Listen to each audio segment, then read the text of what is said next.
Good morning student.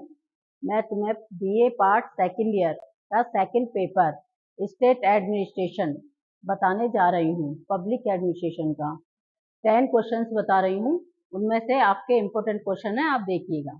Discuss the ecology of state administration.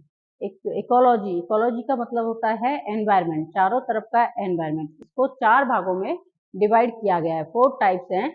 First है geographical environment. इसमें के अंदर जोग्राफिकल एनवायरनमेंट क्या दिया है, स्टेट के अंदर क्या क्या चीजें देखने को आई हैं। Size of state. सेकंड है run, river, natural resources and water. इस जोग्राफिकल एनवायरनमेंट में ये आ जाएगा। Political environment. पॉलिटिकल एनवायरनमेंट के अंदर पॉलिटिकल सिस्टम क्या है स्टेट का, उसके अंदर अपन देखेंगे constitution act, administration system, age of voter, political parties, pressure group. Next economic environment. Next अपन देखेंगे इकोनॉमिक एनवायरनमेंट में है development of human resources, market value, economic policy and cooperation. ये सारी चीजें इसमें इकोलॉजी के अंदर आ रही हैं। सोशल एंड कल्चर एनवायरनमेंट, इसमें लैंग्वेज एंड कास्ट सिस्टम आ गया। ये है फर्स्ट क्वेश्चन अपना इकोलॉजिकल का। ये 4-5 पॉइंट आप डाल दीजिएगा। सेकंड अपना दिखाने जा रही हूँ आपको है what is the power and function of governor.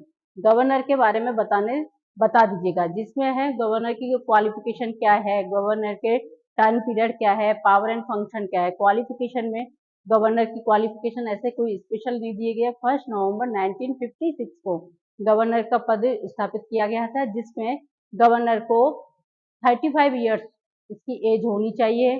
फिर not member of any parliament, यानी कि किसी भी संसदीय सदस्य का सदस्य नहीं होना चाहिए, पागल या दिवाली नहीं होना चाहिए। ये 4-5 इसके पॉइंट। वह सिटीजन, नागरिक सिटीजन हो उसके पास में। नेक्स्ट इसका दिखाएंगे, इसमें सिलेक्शन वगैरह अपॉइंटमेंट कैसे किया जाता है गवर्नर का। प्रेसिडेंट के जरिए इसका अपॉइंटमेंट किया जाएगा। टर्नओवर क्या है इसका, 5 ईयर्स का टर्नओवर होता है। फिर उसके बाद लिख दो इसके पावर एंड फंक्शन कौन कौन से हैं। एग्जीक्यूटिव पावर है, लेजिस्लेटिव पावर है, जुडिशरी पावर है, सेल्फ डिसिप्लिन पावर है। उसके बाद गवर्नर के position and role of governor, इसकी पोजीशन क्या है, यानी इसकी भूमिका क्या क्या दिखाई गई है। कॉन्स्टिट्यूशनल प्रेसिडेंट है, रिप्रेजेंटेटिव ऑफ द सेंटर है। इसके साथ ही साथ ये क्वेश्चन अपना कंप्लीट हो जाता है। और इसको पूरा डिस्क्राइब कर दीजिएगा पॉइंट करके। नहीं, नेक्स्ट क्वेश्चन अपन दिखाने जा रहे हैं explain the counselling of ministers.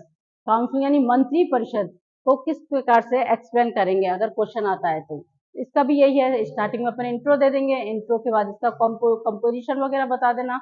Act 163 से इसको स्टार्ट किया गया है। उसके बाद टाइप्स ऑफ मिनिस्टर दिखा देना, कितने टाइप्स के मिनिस्टर होते हैं। 4 टाइप्स के मिनिस्टर होते हैं।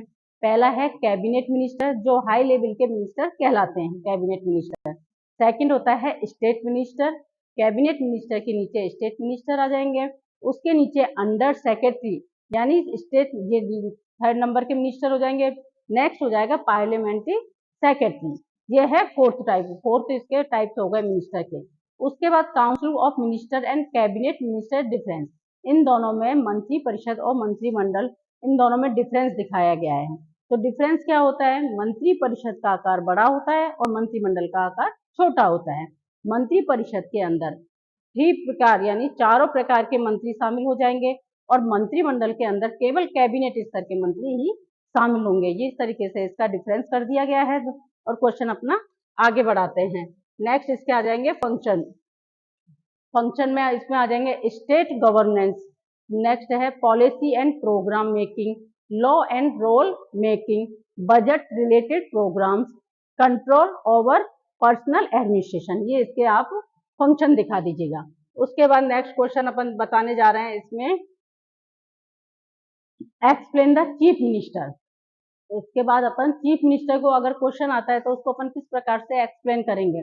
सबसे पहले इसकी वही selection and qualification, chief minister का सिलेक्शन किस तरीके से किया जाता है, क्वालिफिकेशन क्या होती है, इसकी वो योग्यताएं वगैरह सब इसके अंदर आ जाएगा। उसके बाद ये एक्ट 164 में इसको स्टार्ट किया गया था, इसके पद को स्टार्ट हुआ था। The chief minister is appointed by the governor, chief minister का अपॉइंटमेंट गवर्नर के जरिए किया जाता है। इसके बाद में इसके वही योग्यताएं कौन कौन सी है, भारत का नागरिक हो, 35 वर्ष की आयु पूरी कर चुका, वो सारा इसमें तुम योग्यताएं डाल देना, टर्नओवर डाल देना कि कार्यकाल क्या था, 5 साल का इनका कार्यकाल होता है। उसके बाद इसके आ जाते हैं फंक्शंस एंड पावर। मुख्यमंत्री की क्या पावर है, कौन कौन सी शक्तियां आती हैं। तो सबसे पहले आते हैं as head of the council of minister. Second power आती है as advisor to the governor. तीसरी पावर आती है as a representative of the state. चौथी आती है इसकी एज पॉलिटिकल फ्रेंड्स। नेक्स्ट आती है as administer of the state. Six आती है इसकी as spokesperson of the government, as a character of public opinion. ये इसके फंक्शंस हो जाते हैं, पावर्स हो जाती है। इनको ही अपन डिस्प्ले कर देंगे सारा का, और अच्छे तरह से इनको वर्णन कर देना सारे इनको निकाल के। नेक्स्ट अपन करने जा रहे हैं एक्सप्लेन द सेक्रेटरीट सिस्टम। ये भी क्वेश्चन आपका अच्छा इंपॉर्टेंट है।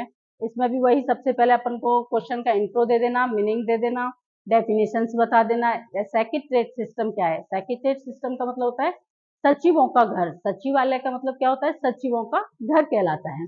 इसमें पूरा एडमिनिस्ट्रेशन सिस्टम दिखाया जाता है। सबसे पहले इसमें डिपार्टमेंट, कौन कौन से डिपार्टमेंट इसमें शामिल किए गए हैं?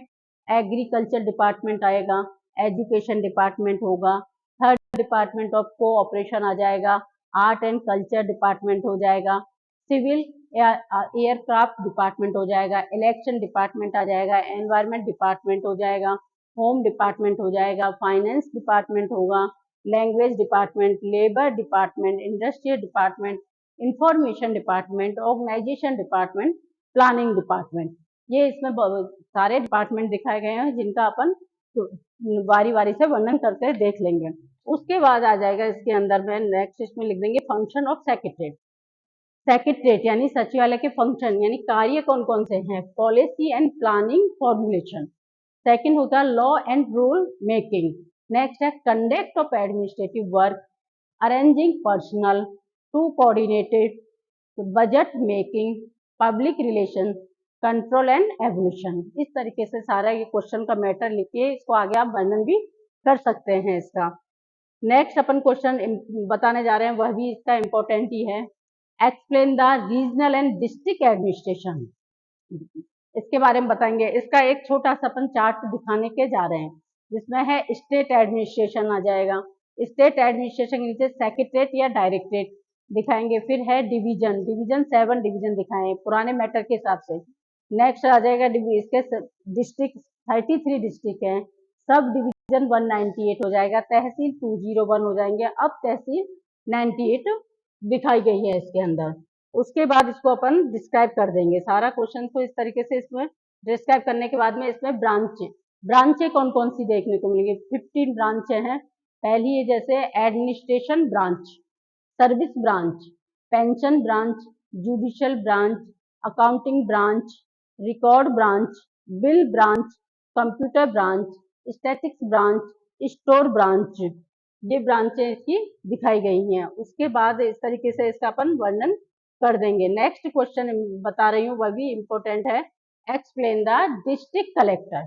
डिस्ट्रिक्ट कलेक्टर को अपन किस तरीके से एक्सप्लेन करेंगे? इसके अंदर भी वही थोड़ा सा इंट्रो देंगे, इंट्रो के बाद में इसका चार्ट वगैरह बनाएंगे and function and role of district collector, और इसका इस तरीके से फंक्शंस बता देंगे।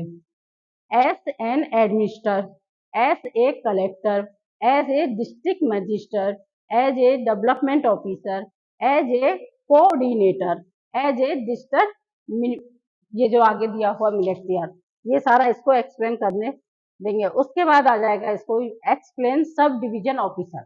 सब डिवीजन ऑफिसर को भी इसी तरीके से अपन एक्सप्लेन कर देंगे।